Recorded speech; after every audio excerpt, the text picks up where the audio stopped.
say that many of you have known me for a long time, and we worked together going back to the 1990s to turn this county from red to blue. And it was not an easy thing to do, but we did it.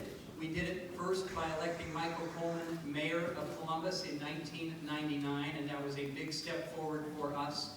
And we continued to do it by electing people to county office here, where we now hold the overwhelming majority of county offices. And I was honored to be one of those at one time as your county treasurer when we were working on that red to blue project in Franklin County. And by the way, it is so important this year that we turn the state of Ohio blue, and we're going to do it in 2018. I also, for those of you who are younger and I have not worked with, my background is that my parents were public servants. My mom was a teacher and a social worker. My dad, although he was legally blind, worked with people with disabilities his whole career. And they set an example for me and for us that have taken with me throughout my life in public service.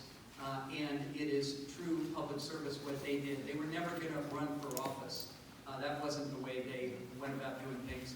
They left that to their crazy son, to me. But I have been a public official here in the state legislature, in county government, in the state treasurer's office, in the state attorney general's office, and each time you have supported me and you have pushed me forward and you have lifted me up and you have seen to it that I could get elected. And it's taken some perseverance at times, but that's what we have done. My running mate is Betty Sutton. She's a 3-term congresswoman from Northeast Ohio, and many of you had a chance to get to know her over the last number of months. She is tremendous, and we will be equal partners in this race. And both of us bring a focus on what we call the kitchen table issues. The economic issues that Ohio families and individuals around the state worry about, how to struggle to pay the bills, what keeps them up at night, access to affordable health care, get the education and training that they and their children need to secure their future, and spreading out economic opportunity around the state so that no one is left out or left behind.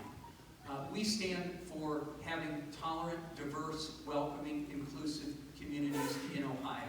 And the only way forward for this state is if we actually do that. And we change the tenor of the State House, which is so backward-looking and retrograde on so many progressive issues. We can have a progressive Ohio that we can be proud of. We need to change the people who are sitting in those seats, and we do it starting by winning the governor's office this year and up and down the ticket. That's what we need to do.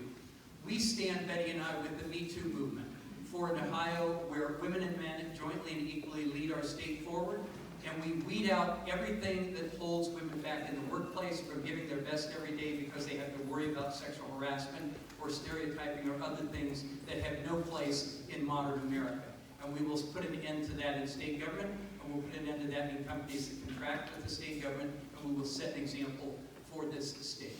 We need criminal justice reform in this state. We need to take on, as Justice O'Neill just described, the opioid crisis. I've been talking about that for the last several days with our plan, and about the neglect that the state officials have given to this crisis for 7 years, while it has magnified into a true tornado, and we're a national embarrassment on that. And people are dying, as Bill said, every day in this state. And we need concrete, practical steps that will save lives and reduce the gun violence. And Betty and I have put forward a plan on that that includes universal background checks. It includes outlawing the things that take legal firearms and making them illegal automatic weapons. These are things that the NRA opposes, but they're things that I stand for. And we will keep our schools safer, and we will work with our local leaders around the state, whom I've been learning from already, including those here in the city of Columbus and surrounding suburbs, about how we can intervene with gangs, we can intervene to weed out gun crimes and keep guns out of the wrong hands, going after straw purchases, going after the theft of guns. These are things that have to be done, and Betty and I will do them.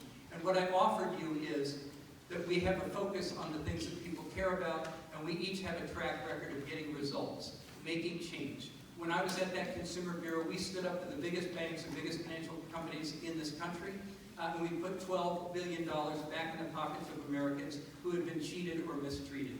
And Senator Warren recruited me, and President Obama appointed me to do that work. And he has blessed my efforts here to come back and run for governor. I could have stayed a little longer. I could have become a consumer advocate around the country. I thought it was important to be back in this race. back and to change the direction of this state so that we can change the country in 2020. And make no mistake about it, decisions you make in this room tonight are going to be important to what happens in 2018, and the decisions we make in Ohio in 2018 will be important to getting the country back in 2020. But it all depends on us winning. We have to win this race. We have to have the candidates that are going to be most likely to be able to take the state away from the Republicans and not give us 10 more years of the same backward-looking, regressive Neanderthal government that we have now, where they're obsessed with ideological agendas that do not move the state forward and in fact hold us back. So, you know, I'm getting charged up here because I care deeply about this. I'm putting a lot into this. I am unemployed this year. I told my wife I'm on the longest job search she's ever seen. I hope it goes beyond May. I hope it goes to November. But we want to have an Ohio we can be proud of. And if we take the values in this room and we push them forward aggressively in May and in November, we will have an Ohio we can be proud of. And I hope to be your governor. Thank you.